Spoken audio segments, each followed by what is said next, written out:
The fear of losing control in divisive times in what's happening in the current climate.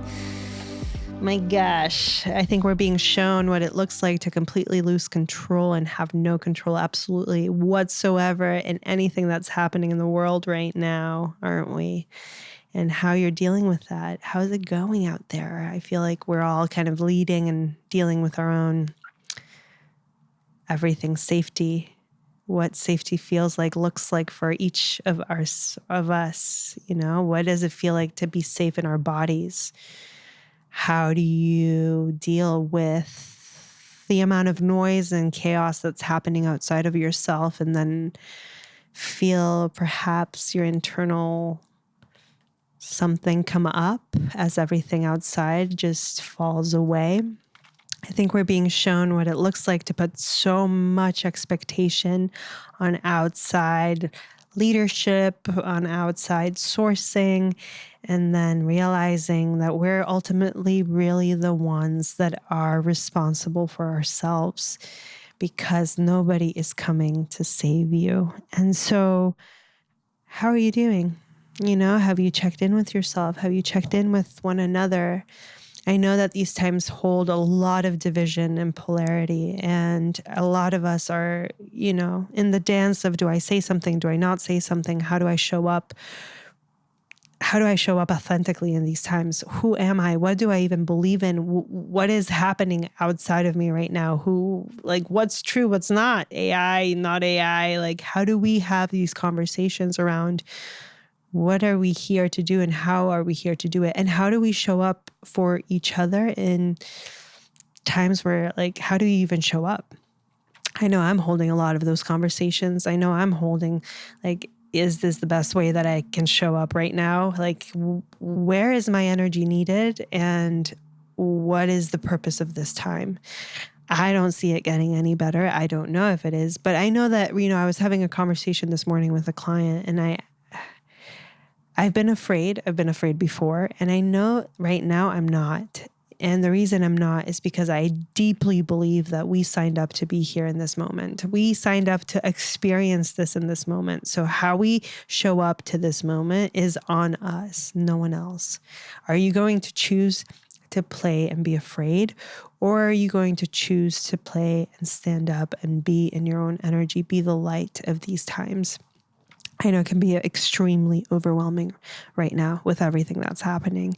And I don't blame you. I work with it every single day. I know what's out there. I know that the amount of death that is happening, the innocent lives that are being killed, the children that are being killed right now. There is absolutely no right answer for this. And I do know that we chose to be here. And so, first of all, before we go out into the world, I think it's really important to bring attention to ourselves and to our bodies and to us, to our hearts, to what we're feeling, and not bypassing just because there's so much happening in the world. I should be feeling okay, or I should be feeling this way, or I should be doing this, or I should be doing that. It's really important for each other and ourselves to understand that every single person is going to show up differently. How we show up is up to us.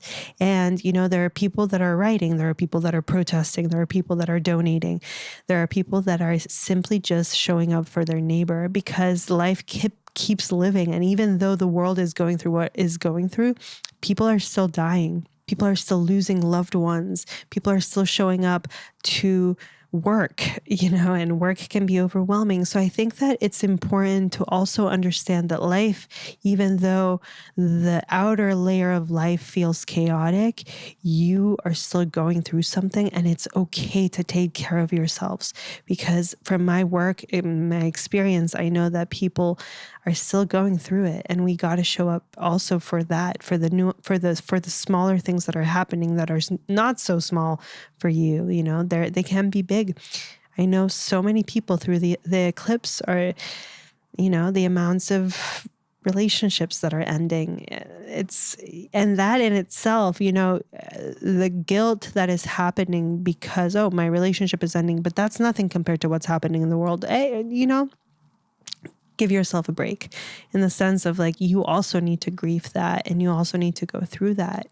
So I think that it is very important to have a focal point in the world, but also look at yourself and what that is playing in within yourself, and how that is attaching to parts of yourself that are grieving or that are angry or that are frustrated, because there's not a lot of control that we have over the global and political climate. Of course, we can be angry. Of course, we can have certain belief systems, and there is a lot we can do in our inner compass. There's a lot we can release. There's a lot of, imagine if we all let out a yell right now and let go of that anger that we're holding on to, what would happen to the collective, right? So I think that these are symptoms of consciousness that are coming up to be seen, to be looked at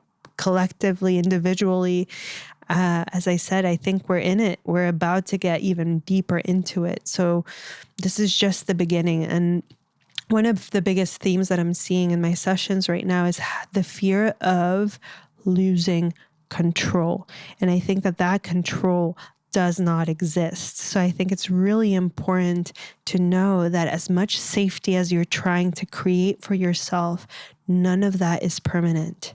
All of it can go in 1 second. And so where are you afraid to let go? And where are you afraid to surrender? And where are you afraid to feel? And where are you afraid to show up for yourselves and for your neighbors and for each other? And within that, how do we really choose to show up for the world in this moment? Because I think what's happening is big, and we can't look away. I think it's actually more than ever that we have to look forward, and we really have to show up to what's in front of us. And so this is an invitation to take care of yourselves, even in these times, and have the hard conversations, have the conversations that are needed, and take care of each other, and not question yourself. I think it's really important right now more than ever not to question ourselves.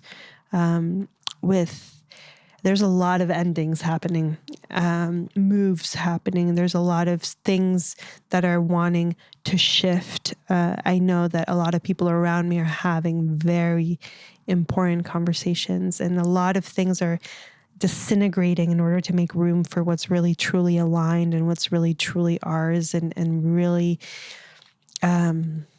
making way and making space. I think it's a really important time to also start living fully and not be afraid of what you're wanting and what you're desiring, because we never know what's going to happen.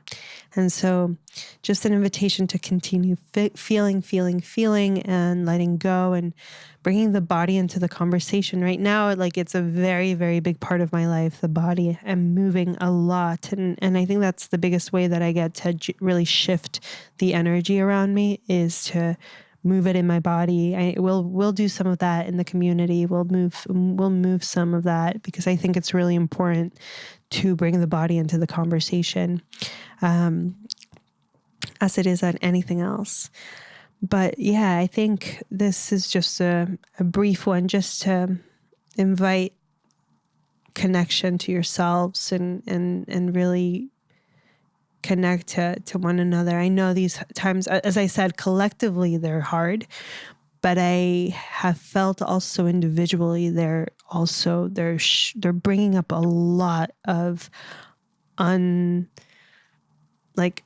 things that we haven't looked at. So I think it's really important to give yourself some grace and compassion in these times, and really allow yourself to go through it and not do it alone. I think a lot of what we're being shown collectively right now are symptoms of lower consciousness, which is, I think, we're in the planet, we have the light and the dark. And I think as much, I'm not going to get into the nuance of that, but I think as much as we want to just look at the light, I think we're also here to experience the dark. And the more fear we have towards the dark, the bigger we're going to make it. And so when we accept all darker places of ourselves, our shame, our guilt, our those lower lower. They're just as big as any other energies.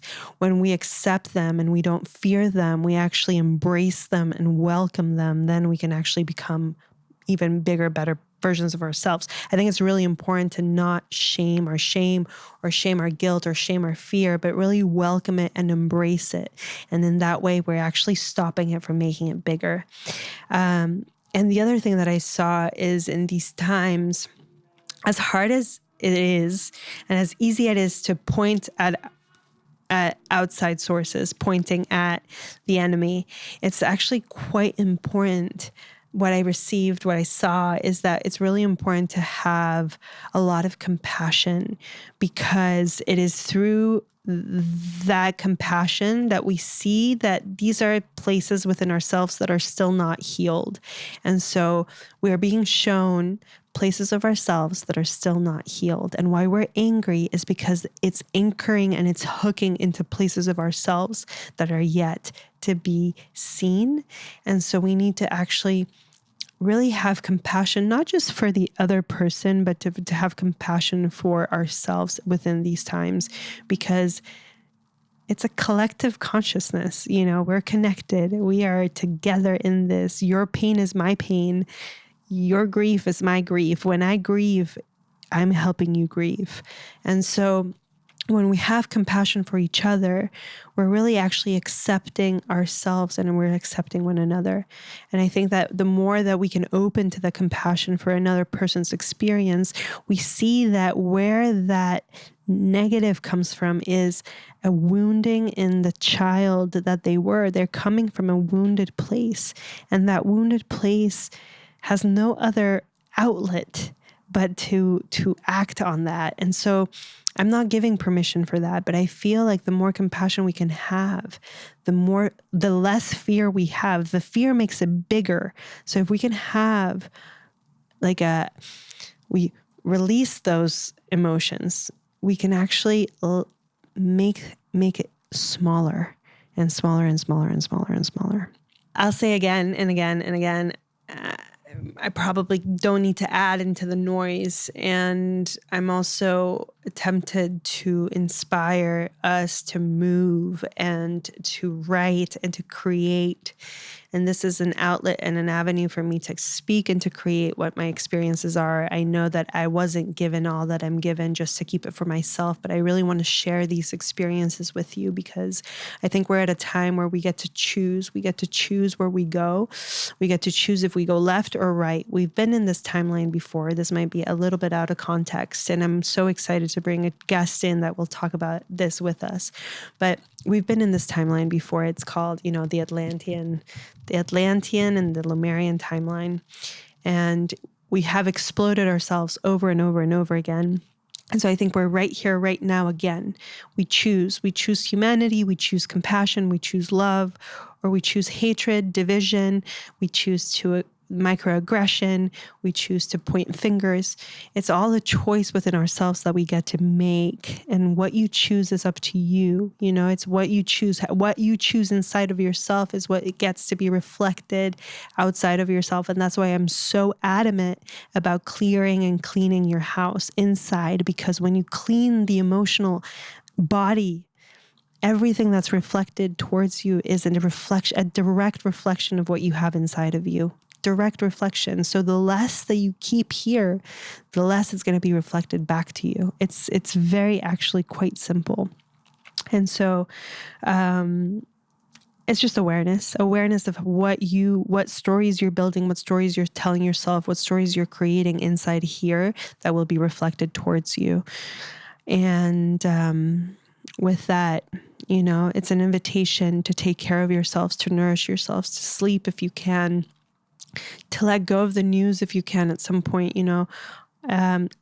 Obviously I read the news. I'm very aware, but I'm constantly very cautious of what times I ingest the news. If it's early in the morning, late at night, I try not to.